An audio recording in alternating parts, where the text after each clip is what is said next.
কপালে যদি থাকে তো কেউ এড়াতে পারে না, সেরকমই একটা ব্যাপার হয়েছে।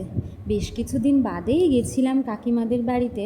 তো সেখানে যাওয়ার পরেই জানতে পারলাম যে পাশেই এক জায়গায় লোকনাথ বাবার পুজো হচ্ছে এবং সেখানে আজকে প্রসাদও দেওয়া হবে।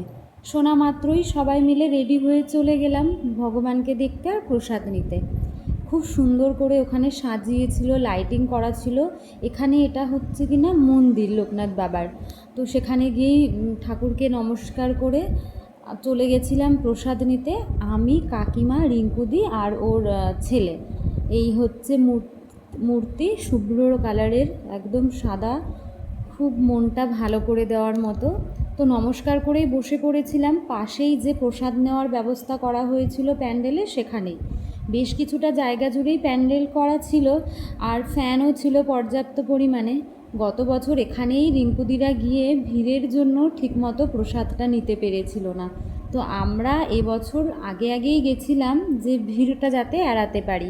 প্রসাদে দেওয়া হয়েছিল ভোগের খিচুড়ি, পাঁচমিশালি তরকারি, আলুর দম, শেষ পাতে ছিল পায়েস আর একটা করে রসগোল্লা।